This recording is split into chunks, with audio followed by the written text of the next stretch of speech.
सत श्री अकाल, मैं सोम सहोता तो तुसी वेख रहे हो A1 पंजाबी TV। खबरों के इस बुलेटिन में आप सब का स्वागत है। मारते हाँ सुर्खियां ते एक नज़र। भाजपा प्रदेश ने देहरादून विच कीता दफ्तर का उद्घाटन। हाकी की जित ते मनाई खुशी। श्री राम मंदिर विच हिंदू महासभा वालों कीते प्रोग्राम। अज सावन की महाशिवरात्रि है, मंदिरां नूं सजाया गया। पाकिस्तान विच तोड़े जा रहे ने हिंदू मंदिर। पीरां दे स्थान ते लगाए जा रहे ने मेले। शिव भगतां नूं बीजेपी वालों दिता जा रहा गंगा जल। साबका राज मंत्री ने लगाए विधायक ते आरोप। पंजाब सरकार दी विकास नूं लैके खुली पोल। 447 तोड़े कणक दे चोरी। ते हुण खबरां विस्तार दे नाल। खबर लैंदे हां देहरादून तो। जेकर आपां भाजपा की गल करिए तो पंजाब दे विच तां उस दा पूरा विरोध हो रहा है। देहरादून दे विच बकायदा तौर ते दफ्तरां दे उद्घाटन किए जा रहे हैं। चोणां नूं मद्देनज़र रखदिआं होइआं किते ना किते देहरादून दे विच यानी कि उत्तराखंड दे विच किते ना किते बीजेपी जिहड़ी है वो अपनी पकड़ बनाउणा चाहुंदी है। लेकिन किसानी अंदोलन दे चलदिआं चारे पासे बीजेपी की किरकरी हो रही है। इस संबंध विच उन्हां नाल की गलबात हुई है, आओ सुणदे हां। स्थितियाँ थोड़ा सामान्य सी दिख रही, लेकिन विशेषज्ञों का मानना है कि कोरोना अभी गया नहीं है और विशेषकर कोरोना की तीसरी लहर के बारे में बहुत सारे विशेषज्ञों ने चेतावनी दी है, बार बार आगाह कर रहे हैं कि तीसरी लहर आ सकती है। हम तो भगवान से प्रार्थना करेंगे कि भाई ये तीसरी लहर ना आए, लेकिन चूँकि महामारी में किसी का बस नहीं है, हम ये कह नहीं सकते कि आएगी कि नहीं आएगी। आएगी तो कैसी होगी, स्वरूप क्या होगा, कितनी भयानक होगी, होगी कि नहीं होगी, ये कोई कहने की स्थिति में आज नहीं है। लेकिन एक जिम्मेदार पार्टी के जिम्मेदार कार्यकर्ता होने के नाते उसकी तैयारी रखना। खबर लैंदे हां फतेहगढ़ साहब तो। भारत नूं हाकी दे विच मिली जित नूं लैके अज जिथे पूरा भारत खुशियां मना रहा है, जेकर आपां पंजाब दे जिला श्री फतेहगढ़ साहब की गल करिए तो उत्थे भी खुशी का जिहड़ा मंजर है वो वेख्या जा रहा है और एक दूसरे का मूँह मिठा करवा के बकायदा तौर ते इस खुशी का इजहार किया जा रहा है।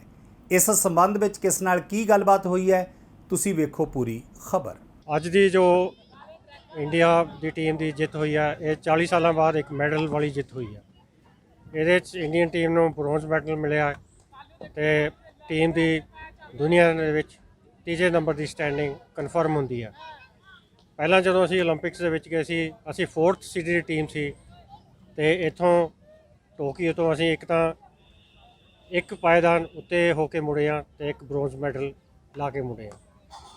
तो इस जित नाल साडी सारी हाकी नूं एक बहुत वड्डी पुश मिलेगी ते सारे पेरेंट्स, सारे जो भी स्पॉन्सर ने होर खुलदिली नाल साडा हौसला वधाउणगे ते जो बच्चे खेड रहे हैं उन्होंने होर मेहनत करने लिए एक उपराला करने का मौका देवेगी। जिमें कि टोक्यो ओलंपिक्स अज बहुत खुशी का माहौल चल रहा है कि साडी इंडियन हॉकी टीम ने ब्रोंज मैडल हासिल किया तो इस सारे जो भी इंडियन प्लेयर्स ने सारिਆਂ ਦੇ बहुत खुशी हो रही है, उन्होंने सारे बहुत इंजॉय कर रहे हैं तो बहुत प्राउड फील करते हैं कि असी इंडियन टीम के नाल हाँ तो असी सानू ज़रूर यह उम्मीद है कि जिमें इस साल टोक्यो ओलंपिक्स ब्रोंज मैडल असी अचीव किया तो असी गोल्ड मैडल भी ज़रूर अचीव कर साडे प्लेयर ज़रूर गोल्ड मैडल अचीव करनगे। हिंदुस्तान की जिहड़ी इंडिया की हॉकी टीम है, इन्हें करीब 40 साल बाद 1980 ਦੇ ਵਿੱਚ ਪਹਿਲਾਂ ਸਾਡਾ ਮੈਡਲ ਆਇਆ ਸੀਗਾ ਮਾਸਕੋ ਓਲੰਪਿਕ ਦੇ ਵਿੱਚ। ਉਸ ਤੋਂ ਬਾਅਦ 2008 ਦੀ ਓਲੰਪਿਕ ਸੀ ਜਿਹਦੇ ਵਿੱਚ ਸਾਡੀ ਟੀਮ ਕੁਆਲੀਫਾਈ ਵੀ ਨਹੀਂ ਸੀ ਕਰ ਸਕੀ। ਅੱਜ ਸਾਡੇ ਲਈ ਬਹੁਤ ਵੱਡੀ ਮਾਣ ਵਾਲੀ ਗੱਲ ਹੈ ਕਿ ਸਾਡੀ ਟੀਮ ਨੇ ਜਰਮਨ ਦੀ ਟੀਮ ਜਿਹੜੀ ਪਿਛਲੇ 2 ਓਲੰਪਿਕ ਦੀ ਚੈਂਪੀਅਨ ਸੀ ਤੇ ਲਾਸਟ ਟਾਈਮ ਦੀ ਉਹ ਬ੍ਰੌਂਜ਼ ਮੈਡਲਿਸਟ ਸੀ, ਉਹਨੂੰ 5-3 ਦੇ ਨਾਲ ਹਰਾ ਕੇ 5-4 ਨਾਲ ਹਰਾ ਕੇ ਇਹ ਜਿੱਤ ਆ ਜਿਹੜੀ ਪ੍ਰਾਪਤ ਕੀਤੀ ਆ, ਜਿਹਦੇ ਨਾਲ ਸਾਰੇ ਦੇਸ਼ ਦੇ ਵਿੱਚ ਬਹੁਤ ਪਲੇਅਰਾਂ ਦਾ ਹੌਸਲਾ ਬੁਲੰਦ ਹੋਇਆ ਤੇ ਇੱਕ ਬਹੁਤ ਹੀ ਖੁਸ਼ੀਨੁਮਾ ਮਾਹੌਲ ਆ। ਸਾਡੇ ਲਈ ਹੋਰ ਵੀ ਬੜੀ ਵੱਡੀ ਮਾਣ ਵਾਲੀ ਗੱਲ ਆ, ਜੋ ਇਹ ਟੀਮ ਸੀ ਇਹਦਾ ਜੋ ਕਪਤਾਨ ਸੀ ਮਨਪ੍ਰੀਤ ਸਿੰਘ, ਉਹ ਸਾਡੇ ਪੰਜਾਬ ਪੁਲਿਸ ਦਾ ਡੀਐਸਪੀ ਨੇ ਤੇ ਉਹਨਾਂ ਨੇ ਸਾਡੇ ਦੇਸ਼ ਦੀ ਨੁਮਾਇੰਦਗੀ ਕੀਤੀ ਆ ਤੇ ਦੇਸ਼ ਨੂੰ ਇਹ ਮਾਣ ਦਿਵਾਉਣ ਦੇ ਵਿੱਚ ਉਹਨਾਂ ਨੂੰ ਇਹ ਮੌਕਾ ਮਿਲਿਆ ਤੇ ਅਸੀਂ ਸਾਰੀ ਟੀਮ ਨੂੰ, ਪੰਜਾਬ ਦੇ ਖਿਡਾਰੀਆਂ ਨੂੰ, ਹਿੰਦੁਸਤਾਨ ਦੇ ਖਿਡਾਰੀਆਂ ਨੂੰ ਮੇਰੇ ਵੱਲੋਂ ਬਹੁਤ-ਬਹੁਤ ਸ਼ੁਭਕਾਮਨਾਵਾਂ ਨੇ। ਉਹਨਾਂ ਖੇਡ ਪ੍ਰੇਮੀਆਂ ਦਾ ਵੀ ਮੈਂ ਧੰਨਵਾਦ ਕਰਨਾ ਚਾਹੁੰਦਾ ਜਿਨ੍ਹਾਂ ਨੇ ਪਿਛਲੇ 10 ਦਿਨਾਂ ਤੋਂ ਟੀਮ ਨੂੰ ਸਪੋਰਟ ਕੀਤੀ, ਦੁਆਵਾਂ ਕੀਤੀਆਂ, ਜਿਨ੍ਹਾਂ ਦੀਆਂ ਦੁਆਵਾਂ ਕਰਕੇ ਅੱਜ ਸਾਡੀ ਟੀਮ ਇਹ ਮੈਡਲ ਹਾਸਲ ਕਰਨ ਵਿੱਚ ਕਾਮਯਾਬ ਹੋਈ ਹੈ। ਖਬਰ ਲੈਂਦੇ ਹਾਂ ਹਰਿਦੁਆਰ ਤੋਂ। ਸ਼੍ਰੀ ਰਾਮ ਮੰਦਿਰ ਨੂੰ ਬਕਾਇਦਾ ਤੌਰ ਤੇ ਸਜਾਇਆ ਗਿਆ ਤੇ ਉਸ ਦੇ ਵਿੱਚ ਅਨੇਕ ਤਰ੍ਹਾਂ ਦੇ ਪ੍ਰੋਗਰਾਮਾਂ ਦਾ ਆਯੋਜਨ ਕੀਤਾ ਗਿਆ। ਹਨੂਮਾਨ ਚਾਲੀਸਾ ਦਾ ਪਾਠ ਵੀ ਕੀਤਾ ਗਿਆ ਔਰ ਸੰਗਤਾਂ ਦੇ ਵਿੱਚ ਇੱਕ ਅਜੀਬ ਕਿਸਮ ਦੀ ਇਸ ਸਮੇਂ ਖੁਸ਼ੀ ਵੇਖਣ ਨੂੰ ਮਿਲੀ ਹੈ। ਇਸ ਦੌਰਾਨ ਉੱਥੇ ਆਏ ਕੁਝ ਸੰਗਤਾਂ ਦੇ ਨਾਲ ਔਰ ਜੋ ਮੰਦਿਰ ਦੇ ਪੁਜਾਰੀ ਨੇ ਉਹਨਾਂ ਨਾਲ ਕੀ ਗੱਲਬਾਤ ਹੋਈ ਹੈ ਤੁਸੀਂ ਸੁਣ ਸਕਦੇ ਹੋ। मैं मयंक गुप्ता, विश्व हिंदू महासंघ का एक छोटा सा कार्यकर्ता। विश्व हिंदू महासंघ के व्यापार प्रकोष्ठ की जो आज बैठक हो रही है, यह और आज का दिन हमारे लिए बहुत गौरव का विषय था, क्योंकि आज के दिन हमारे आराध्य श्री राम के गृह प्रवेश का शिलान्यास था, मंदिर का शिलान्यास था। तो उसके उपलक्ष्य में हमने एक छोटा सा कार्यक्रम, हमारे जिलाध्यक्ष जी हमारे साथ हैं, हमारे जिला महामंत्री विवेक जी हमारे साथ हैं, इनके दिशा निर्देशों पर एक छोटा सा कार्यक्रम रखा हुआ है, जो कि बराबर में हनुमान जी के मंदिर में हनुमान चालीसा का पाठ किया जाएगा और एक दीप प्रज्वलित किया जाएगा। और इसी के साथ मैं सभी देशवासियों को और सभी प्रदेशवासियों को शुभकामनाएं देना चाहता हूँ।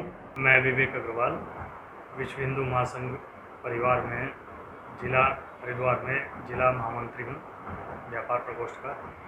आज 5 अगस्त के दिन राम मंदिर के शिलान्यास के उपलक्ष्य में हमारी एक बैठक का आयोजन किया गया, जिसमें हमने राष्ट्रीय स्तर पर जो हमारे राष्ट्रीय अध्यक्ष हैं महंत योगी आदित्यनाथ जी, मुख्यमंत्री उत्तर प्रदेश, उनके निर्देश पर हमने ये एक आयोजन किया कि हमने दीप प्रज्वलित करके मंदिर में दीप प्रज्वलित करके हनुमान चालीसा का पाठ किया। विश्व कल्याण की कामना प्रभु से है, सभी स्वस्थ रहें और ये कोरोना महामारी हमारे संकट को इससे जल्दी दूर हो जाए।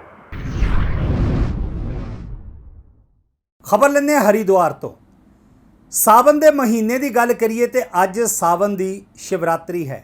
ਇਸ ਖੁਸ਼ੀ ਦੇ ਵਿੱਚ ਮੰਦਿਰ ਸਜਾਏ ਗਏ ਨੇ ਔਰ ਜਦੋਂ ਮੰਦਿਰ ਸਜਾਏ ਗਏ ਨੇ ਤੇ ਸ਼ਰਧਾਲੂਆਂ ਵੱਲੋਂ ਬਕਾਇਦਾ ਤੌਰ ਤੇ ਮੰਦਿਰ ਵਿੱਚ ਆ ਕੇ ਆਰਤੀ ਪੂਜਾ ਕੀਤੀ ਗਈ ਹੈ।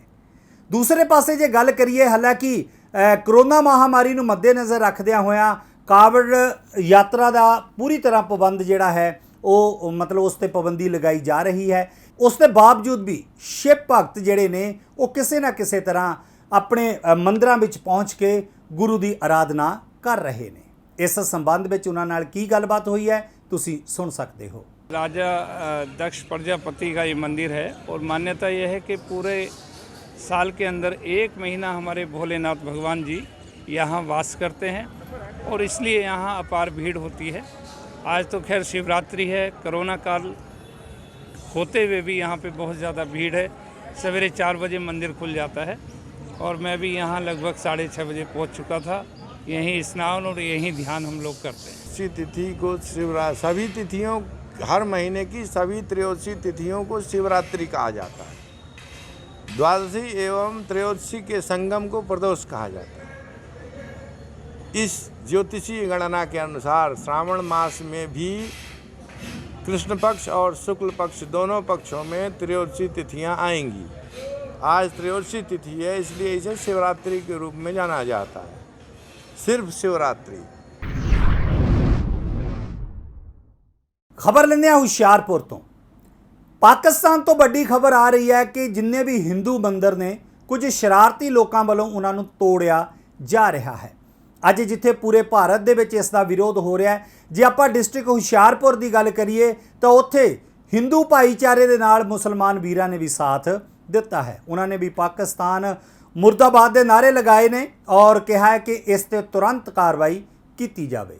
ਇਸ ਸੰਬੰਧ ਵਿੱਚ ਹੁਸ਼ਿਆਰਪੁਰ ਦੇ ਵਿੱਚ ਹਿੰਦੂ ਤੇ ਮੁਸਲਮਾਨ ਵੀਰਾਂ ਨਾਲ ਕੀ ਗੱਲਬਾਤ ਹੋਈ ਹੈ, ਤੁਸੀਂ ਸੁਣ ਸਕਦੇ ਹੋ। ਕੱਲ ਜੀ ਜਿਹੜਾ ਪਾਕਿਸਤਾਨ ਦੇ ਵਿੱਚ ਗਣੇਸ਼ ਜੀ ਦਾ ਮੰਦਿਰ ਤੋੜਿਆ ਗਿਆ, ਇੱਕ ਬਹੁਤ ਹੀ ਮਾੜੀ ਗੱਲ ਆ, ਜੋ ਕਿ ਸਾਡੇ ਇੱਥੇ ਪੰਜਾਬ ਦੇ ਵਿੱਚ ਔਰ ਇੰਡੀਆ ਵਿੱਚ ਵੀ ਮੁਸਲਮਾਨ ਰਹਿੰਦੇ ਆ, ਉਹਨਾਂ ਦੇ ਦਿਲ ਦੇ ਵਿੱਚ ਭਾਈਚਾਰਾ ਖਤਮ ਹੁੰਦਾ ਆ। ਜੋ ਕਿ ਇਹ ਪਾਕਿਸਤਾਨ ਹੈ, ਇਹ ਪਾਕਿਸਤਾਨ ਦੇਸ਼ ਬਣਾਇਆ ਜ਼ਰੂਰ ਗਿਆ, ਪਰ ISIS ਦੇ ਏਜੰਟੇ ਦੇ ਵਿੱਚ ਕੰਮ ਕਰ ਰਹੀ ਆ। ਇਹ ਨਾ ਕਿ ਮੁਸਲਮਾਨ ਹੈ, ਇਹ ਮੁਸਲਮਾਨ ਜਿਹੜੇ ਹੁੰਦੇ ਆ ਉਹ ਸਾਰੇ ਧਰਮਾਂ ਨੂੰ ਇੱਕ ਲੈ ਕੇ ਚੱਲਦੇ ਆ। ਕਦੀ ਸਾਡੇ ਹਿੰਦੂ ਭੈਣਾਂ ਭਰਾਵਾਂ ਦਾ ਧਰਮ ਪਰਿਵਰਤਨ ਕਰਵਾ ਰਹੇ, ਕਦੀ ਸਿੱਖਾਂ ਕੁੜੀਆਂ ਦੇ ਨਾਲ ਧਰਮ ਪਰਿਵਰਤਨ ਕਰਵਾ ਰਹੇ ਆ। ਇਹਨਾਂ ਦਾ ਸਿਰਫ ਇੱਕ ਏਜੰਟਾ ਆ ਕਿ ਸਾਰੇ ਹਿੰਦੂ ਔਰ ਸਿੱਖਾਂ ਨੂੰ ਪਾਕਿਸਤਾਨ ਦੇ ਵਿੱਚ ਦਬਾਇਆ ਜਾਏ। ਕਿਉਂ?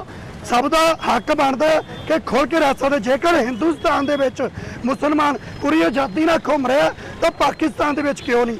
ਕਿਉਂਕਿ ਇਮਰਾਨ ਖਾਨ ਸਿਰਫ ਇੱਕ ISIS ਦੇ ਲਈ ਕੰਮ ਕਰ ਰਿਹਾ, ਇਹਨੂੰ ਅਸਤੀਫਾ ਦੇਣਾ ਚਾਹੀਦਾ ਆ। ਖਬਰ ਲੈਂਦੇ ਹਾਂ ਕਪੂਰਥਲੇ ਤੋਂ। ਪੰਜਾਬ ਦੀ ਧਰਤੀ ਦੀ ਗੱਲ ਕਰੀਏ ਤੇ ਪੀਰਾਂ ਫਕੀਰਾਂ ਦੀ ਧਰਤੀ ਹੈ। ਡਿਸਟ੍ਰਿਕਟ ਕਪੂਰਥਲਾ ਦੀ ਗੱਲ ਕਰੀਏ ਤੇ ਕਪੂਰਥਲਾ ਡਿਸਟ੍ਰਿਕਟ ਵਿੱਚ ਬਹੁਤ ਸਾਰੇ ਇਤਿਹਾਸਿਕ ਸਥਾਨ ਨੇ ਜਿੱਥੇ ਬਕਾਇਦਾ ਤੌਰ ਤੇ ਪੀਰਾਂ ਨੂੰ ਯਾਦ ਕੀਤਾ ਜਾਂਦਾ ਹੈ ਔਰ ਉਹਨਾਂ ਨੂੰ ਯਾਦ ਕਰਨ ਵਾਸਤੇ ਤਰ੍ਹਾਂ ਤਰ੍ਹਾਂ ਦੀਆਂ ਕਵਾਲੀਆਂ ਦਾ ਇੰਤਜ਼ਾਮ ਕੀਤਾ ਵੀ ਜਾਂਦਾ ਹੈ। ਉਹ ਆ ਕੇ ਦਰਗਾਹ ਦੇ ਵਿੱਚ ਸ਼ੁਕਰੀਆ ਅਦਾ ਕਰਦੇ ਨੇ ਤੇ ਕੁਝ ਮੰਨਤਾਂ ਮੰਗਣ ਆਉਂਦੇ ਨੇ। ਇਸ ਸਬੰਧ ਵਿੱਚ ਸੁਰੱਖਿਆ ਦੇ ਪੁਖਤਾ ਇੰਤਜ਼ਾਮ ਕੀਤੇ ਗਏ ਨੇ। ਕਿਸ ਨਾਲ ਕੀ ਗੱਲਬਾਤ ਹੋਈ ਹੈ, ਤੁਸੀਂ ਸੁਣ ਸਕਦੇ ਹੋ। ਅਸੀਂ ਕਪੂਰਥਲਾ ਸ਼ਹਿਰ ਤੋਂ ਪੀਰ ਚੌਧਰੀ ਦਰਬਾਰ ਕਪੂਰਥਲਾ ਤੋਂ 103ਵਾਂ ਸਾਲਾਨਾ ਮੇਲਾ ਮਨਾ ਰਹੇ ਹਾਂ, ਜਿਸ ਦੀ ਅੱਜ ਮਹਿੰਦੀ ਦੀ ਅੱਛਾ ਰਸਮ ਅਦਾ ਕੀਤੀ ਜਾਏਗੀ। ਸਰਕਾਰ ਪੀਰ ਜ਼ਿਆਉਲਦੀਨ ਸਰਕਾਰ ਪਿਛੋਕੜ ਇਹਨਾਂ ਦਾ ਸਰਕਾਰਾਂ ਦਾ ਸਰਕਾਰ ਮੇਰੇ ਅੰਪਲ ਤਾਂ ਲਾਹੌਰ ਸ਼ਹਿਰ ਤੋਂ ਸੀ।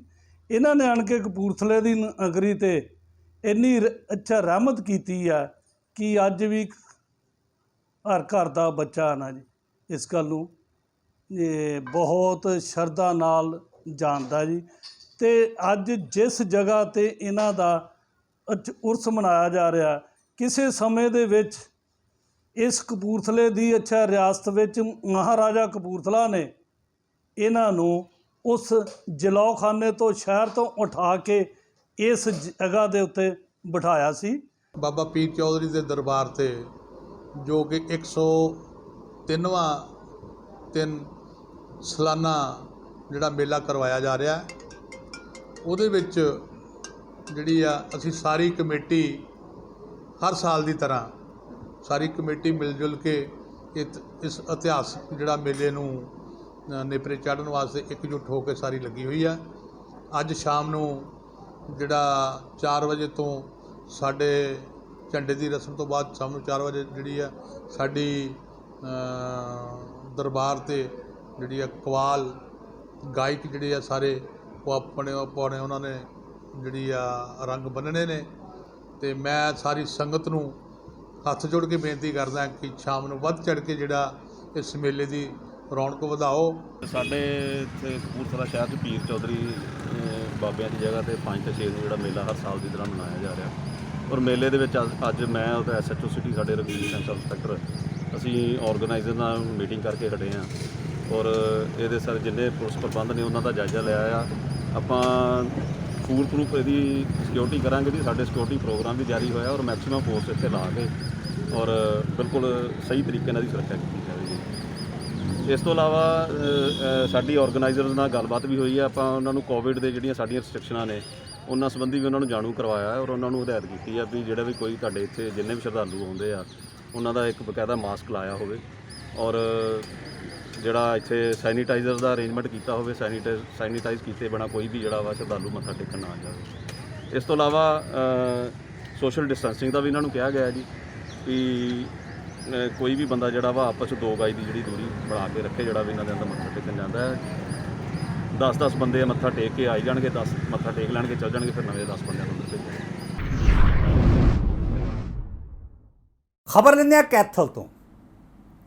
ਕੈਥਲ ਦੀ ਗੱਲ ਕਰੀਏ ਤੇ BJP ਵੱਲੋਂ ਬਕਾਇਦਾ ਤੌਰ ਤੇ उत्तराखंड ਦੇ ਵਿੱਚ ਕਰੋਨਾ ਕਾਲ ਦੇ ਚੱਲਦਿਆਂ ਕਿਤੇ ਨਾ ਕਿਤੇ ਕਾਵੜ ਯਾਤਰਾ ਦੇ ਉੱਪਰ ਪਾਬੰਦੀ ਲਗਾਈ ਗਈ ਹੈ, ਲੇਕਿਨ ਬੀਜੇਪੀ ਦੇ ਵਰਕਰਾਂ ਵੱਲੋਂ ਆਗੂਆਂ ਵੱਲੋਂ ਬਕਾਇਦਾ ਤੌਰ ਤੇ ਸ਼ਿਵ ਭਗਤਾਂ ਨੂੰ ਗੰਗਾ ਜਲ ਜਿਹੜਾ ਹੈ ਉਹ ਉਪਲਬਧ ਕਰਵਾਇਆ ਜਾ ਰਿਹਾ है। इस संबंध में देखो विशेष रिपोर्ट। देखिए, कैथल के समाज सेवी और भारतीय जनता पार्टी के बहुत ही वरिष्ठ नेता हमारे साथी आदरणीय श्री सुरेश गर्ग नोत जी ने और उनकी पूरी टीम ने मिलकर के एक बहुत ही सराहनीय प्रयास किया कि अब की बार जिस प्रकार से कोरोना काल को देखते हुए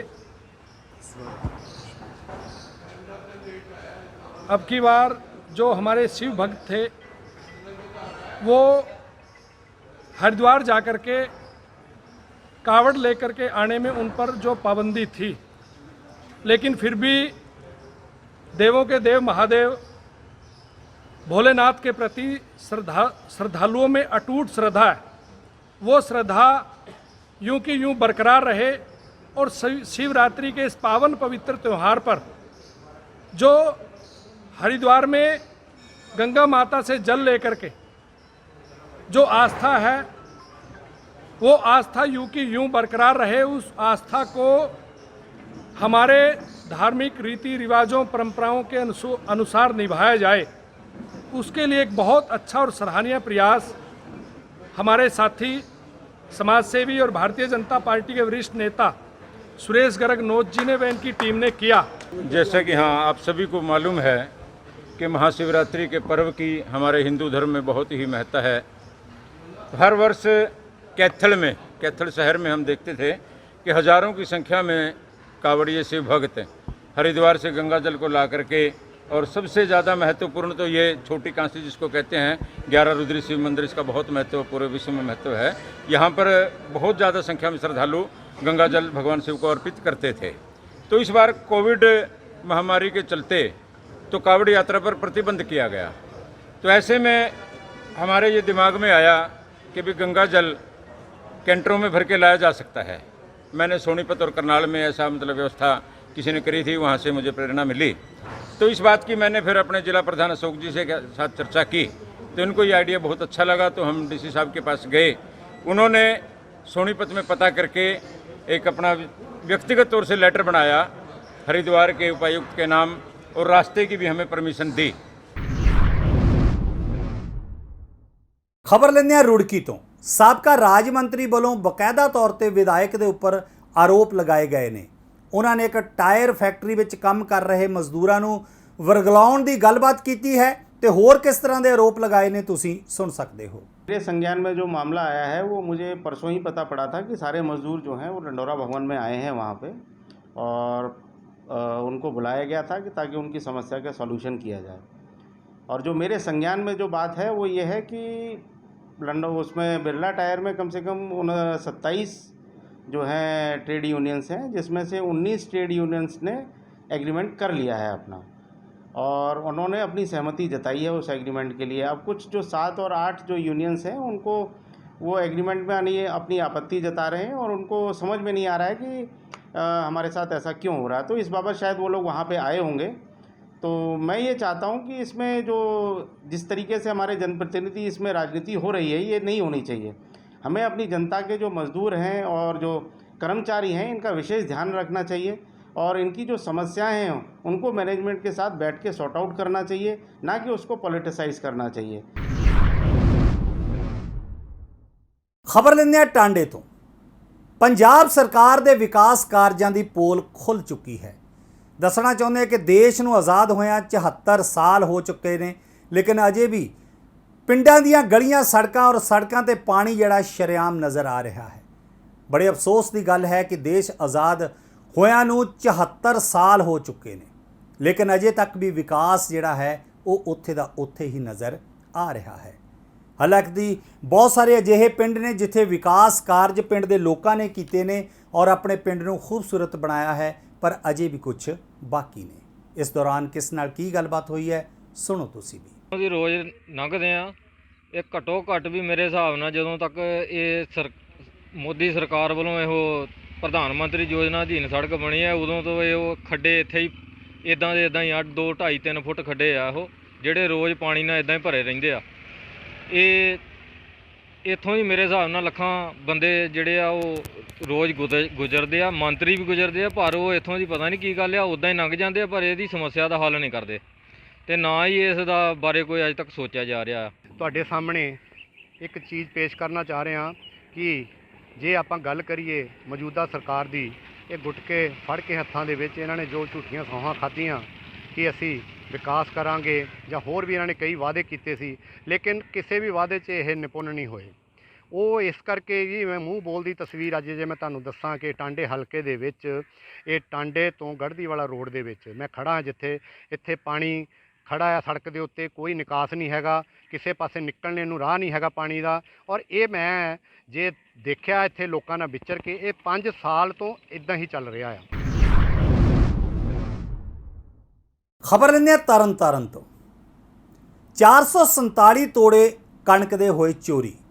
ਦੱਸਿਆ ਜਾ ਰਿਹਾ ਕਿ ਕੰਧ ਪਾੜ ਕੇ ਕੁਝ ਗਲਤ ਲੋਕ ਐਂਟਰ ਹੋਏ ਆ ਔਰ 447 ਤੋੜੇ ਜਿਹੜੇ ਨੇ ਉਹ ਕਣਕ ਦੇ ਚੋਰੀ ਕਰਕੇ ਲੈ ਗਏ ਨੇ ਔਰ ਪੁਲਿਸ ਨੂੰ ਬਕਾਇਦਾ ਤੌਰ ਤੇ ਇਸ ਬਾਰੇ ਦੱਸਿਆ ਗਿਆ ਹੈ। ਕੀ ਕਾਰਵਾਈ ਹੋਈ ਹੈ ਔਰ ਕਿਸ ਤਰ੍ਹਾਂ ਉਹ ਲੋਕ ਐਂਟਰ ਹੋਏ ਨੇ, ਪੂਰੀ ਜਾਣਕਾਰੀ ਲਈ ਤੁਸੀਂ ਇਹ ਪੂਰੀ ਖਬਰ ਵੇਖ ਸਕਦੇ ਹੋ। ਮੇਰਾ ਨਾਮ ਬਿਕਰਮਜੀਤ ਸਿੰਘ ਹੈ ਜੀ, ਮੈਂ ਸ਼ਾਖਾ ਇੰਚਾਰਜ ਹਾਂ ਇੱਥੇ ਮਾਰਕਫੈਡ ਪੱਟੀ ਗੋਦਾਮ।